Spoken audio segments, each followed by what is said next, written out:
Assalamualaikum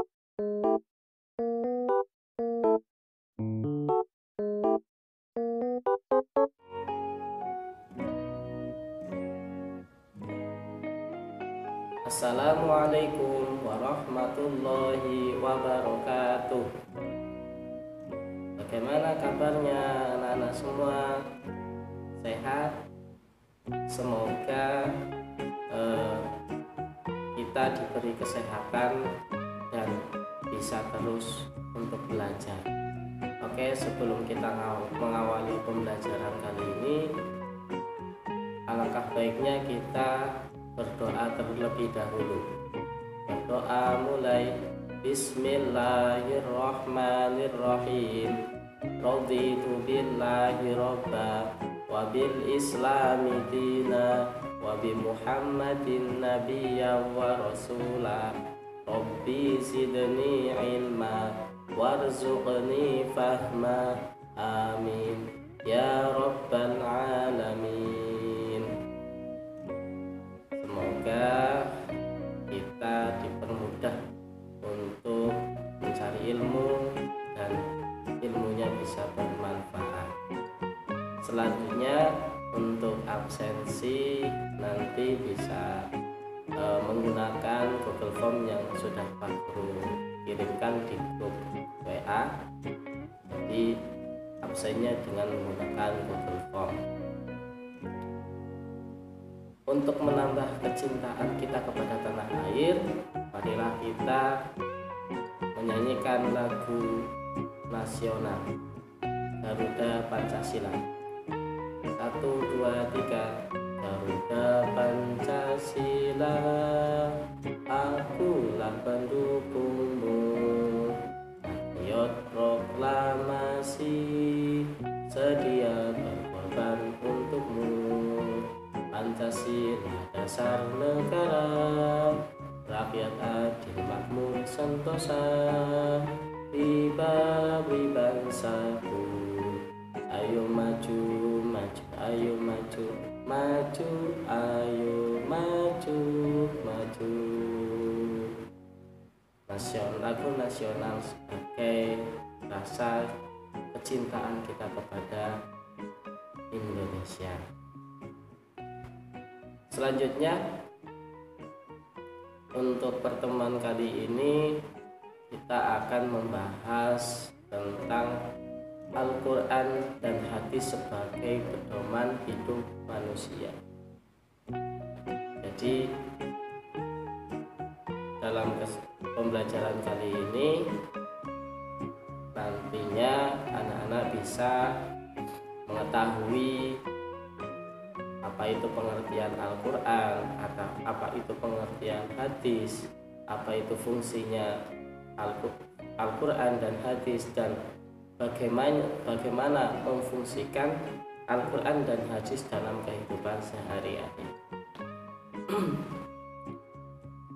Al-Quran hadis merupakan suatu yang tidak asing lagi di kehidupan sehari-hari. Ibarat suatu perjalanan, Al-Quran hadis merupakan petunjuk ataupun peta yang memberi arah pada manusia dengan mengikuti ajaran yang terkandung di dalamnya. Sebagai contohnya, Bapak akan memberi cuplikan video terkait dengan Al-Quran hadis sebagai pedoman hidup manusia.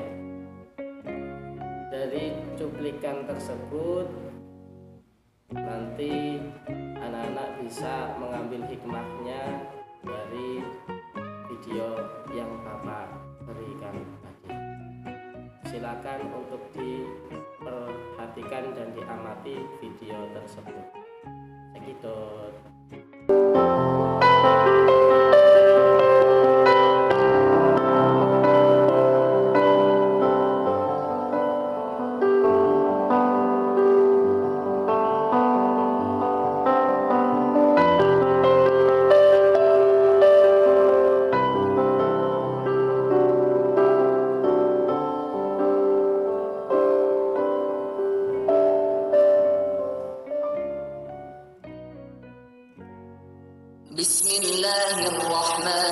الرحيم الحمد لله رب العالمين الرحمن الرحيم مالك يوم الدين إياك نعبد وإياك نستعين اهدنا الصراط المستقيم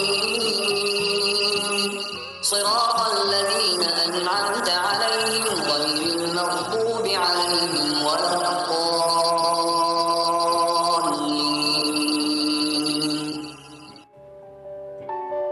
Assalamualaikum teman-teman. Oh iya, kenalkan, namaku Rizky. Sekarang Rizky mau mengajak teman-teman untuk selalu belajar Al-Quran. Kalian mau tahu nggak? Banyak kebaikan yang kita peroleh kalau mempelajari Al-Quran. Mari aku beritahu.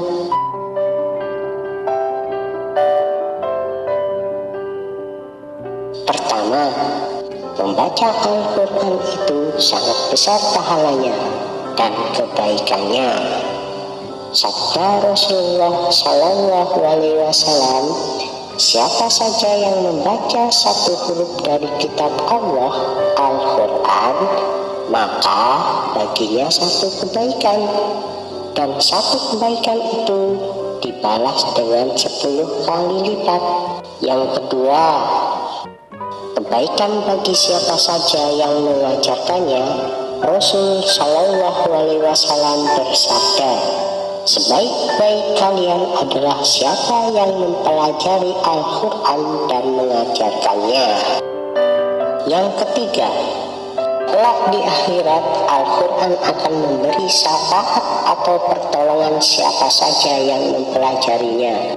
Sabda Nabi, bacalah Al-Quran karena ia akan datang pada hari kiamat sebagai pemberi syafaat kepada para ahlinya. Selanjutnya, adapun kebaikan bagi mereka orang yang berkumpul untuk membaca dan mempelajarinya, Rasulullah Shallallahu Alaihi Wasallam bersabda, tidak berkumpul suatu kaum di salah satu rumah Allah Subhanahu wa Ta'ala sedang mereka membaca kitabnya dan mengkaji atau mempelajarinya, melainkan mereka akan dilimpahi ketenangan, dicurahi rahmat, diliputi para malaikat, dan disanjung oleh Allah di hadapan para makhluk yang di sisinya. Nah, itu teman-teman, masih banyak lagi kebaikan-kebaikan kalau kita mempelajari Al-Quran. Ayo kita belajar Al-Quran. Oh iya, jangan lupa selalu berdoa ya. Wassalamualaikum warahmatullahi wabarakatuh. Nah, gimana anak-anak setelah melihat cuplikan video yang Bapak tadi berikan? Banyak sekali hikmah yang terkandung dalam video tersebut. Contohnya seperti membaca Al-Quran, kita dapat terhindar dari perbuatan yang keji dan munkar. Selanjutnya, kalian tulis apa saja yang kalian dapat dari video tersebut. Nanti tulisan yang kalian dapat dari video tersebut bisa dimasukin di dalam kolom komentar.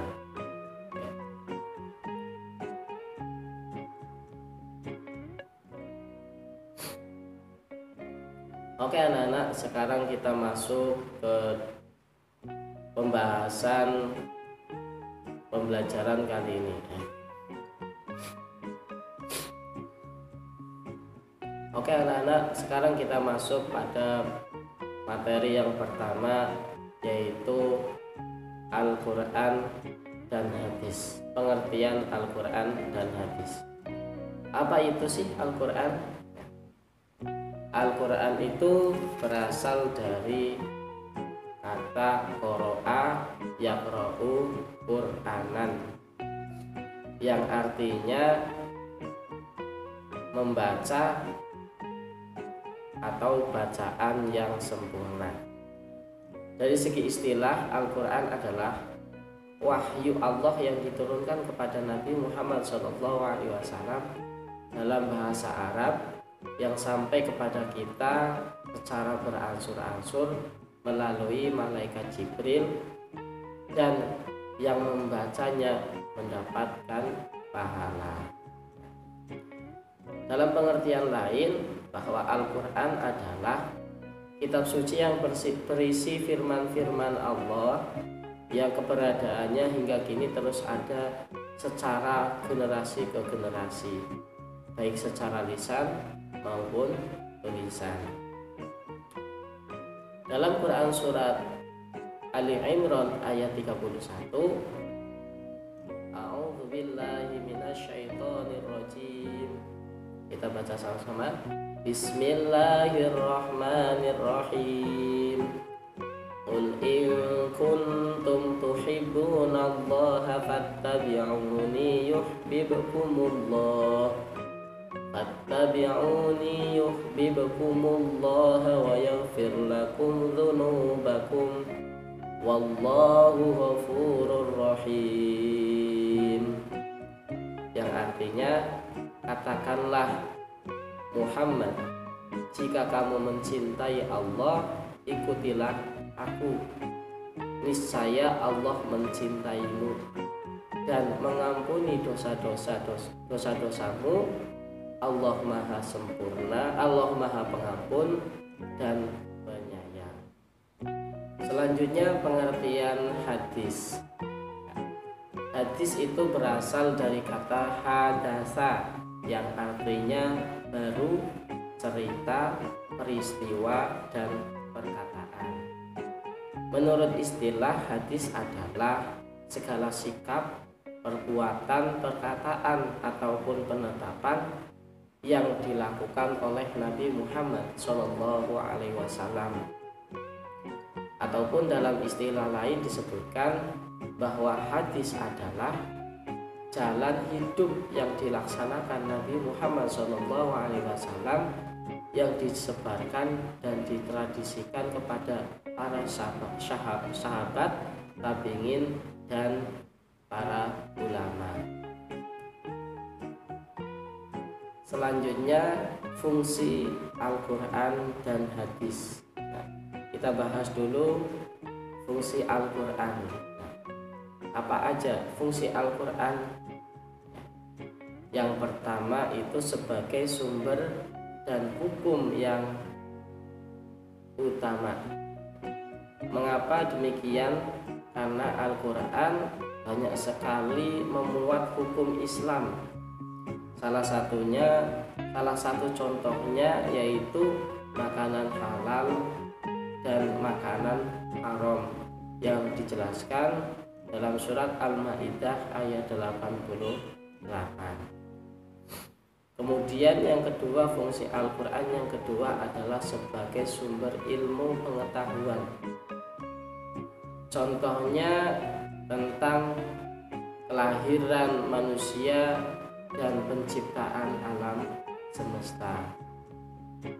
Kemudian yang ketiga, fungsi Al-Quran yang ketiga adalah sebagai penyempurna kitab-kitab sebelumnya, seperti kitab Zabur, kitab Taurat, dan kitab Injil. Kita lanjut kepada fungsi hadis. Apa aja sih fungsi hadis? Fungsi hadis yang pertama adalah menetapkan hukum Islam yang belum ada di dalam Al-Quran. Contohnya,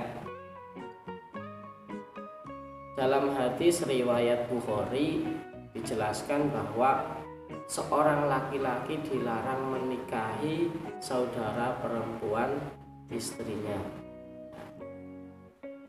Kemudian fungsi hadis yang kedua adalah memperjelas ayat Al-Quran yang masih bersifat global.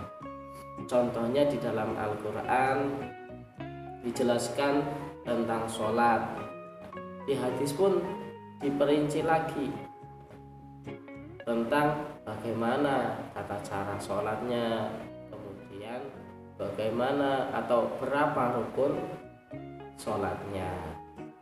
Kemudian yang ketiga adalah memperkuat ayat yang sudah ada di dalam Al-Quran. Contohnya dalam Al-Quran berbunyi, barang siapa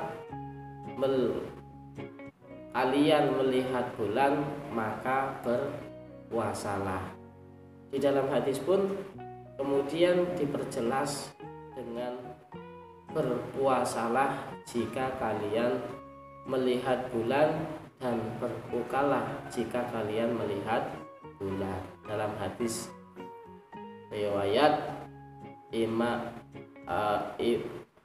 riwayat Bukhari Muslim. Kita lanjut materi yang terakhir, yaitu cara memfungsikan Al-Quran dan hadis. Bagaimana sih cara memfungsikan Al-Quran dan hadis dalam kehidupan sehari-hari? Di video awal sudah Bapak berikan contoh video tentang memfungsikan Al-Quran dalam kehidupan sehari-hari. Nah, sekarang Bapak akan menyebutkan beberapa contoh bagaimana memfungsikan Al-Quran dan hadis di dalam kehidupan sehari-hari.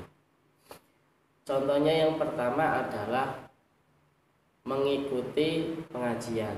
Ya, dengan mengikuti pengajian kita bisa memfungsikan Al-Quran dan hadis. Di sana ketika kita pengajian kita bisa sering membaca Al-Quran bersama-sama, dan di pengajian itu juga biasa ada hadis-hadis Rasul, kemudian kita mengetahui dan kita menjalankannya. Kemudian yang kedua yaitu mempelajari dan memahami isi kandungan dalam Al-Quran dan hadis. Dengan kita mempelajari isi kandungan, kita akan bisa mempraktekkan dalam kehidupan sehari-hari, sehingga kita mempunyai arah atau petunjuk dalam menjalani kehidupan. Kemudian yang ketiga adalah berperilaku sesuai dengan ketentuan Al-Quran dan hadis. Di dalam Al-Quran dan hadis dijelaskan bahwa kita juga harus bisa berperilaku sesuai dengan Al-Quran dan hadis. Bagaimana kita bergaul, bagaimana kita berkehidupan. Nah, di situ kita diberitahu cara untuk berperilaku sesuai dengan ketentuan Al-Quran dan hadis. Kalau melalui hadis berarti kita berperilaku mengikuti contoh-contoh yang dilakukan oleh Nabi Muhammad SAW. Yang keempat adalah selalu membaca Al-Quran sebelum dan sesudah melaksanakan sholat fardu. Jadi kita selalu mengamalkan atau kita selalu membaca, melanggengkan, mengistiqomahkan membaca Al-Quran setelah atau sebelum sholat fardu. Nah, sebelum kita tutup pembelajaran kali ini, Bapak akan memberi pertanyaan kepada anak-anak semua. Jadi pertanyaannya adalah bagaimana cara kalian mengimplikasikan Al-Quran dan hadis dalam kehidupan sehari-hari. Nah, silakan kalian jawab pertanyaan di kolom komentar ini ya. Bagaimana anak-anak, sudah mulai paham tentang Al-Quran dan hadis sebagai pedoman hidup manusia? di awal tadi sudah kita pelajari tentang pengertian Al-Quran dan hadis, fungsi Al-Quran dan hadis, dan memfungsikan Al-Quran dan hadis dalam kehidupan sehari-hari. Semoga setelah kalian mempelajari tentang Al-Quran dan hadis sebagai pedoman kehidupan manusia, Bapak harap anak-anak juga bisa mempraktekkan dan mengistiqomahkan, dan Bapak harap anak-anak bisa lebih sering membaca Al-Quran dan berperilaku sesuai dengan ketentuan Al-Quran dan hadis. Sebelum pembelajaran kita akhiri, marilah kita akhiri dengan doa kafaratul majlis. Subhanakallahumma wa bihamdik, astaghfiruk, asyhadu alla ilaha illa anta, astaghfiruka wa atubu ilaih. Cukup sekian dari Pak Guru akhiri. Assalamualaikum warahmatullahi wabarakatuh.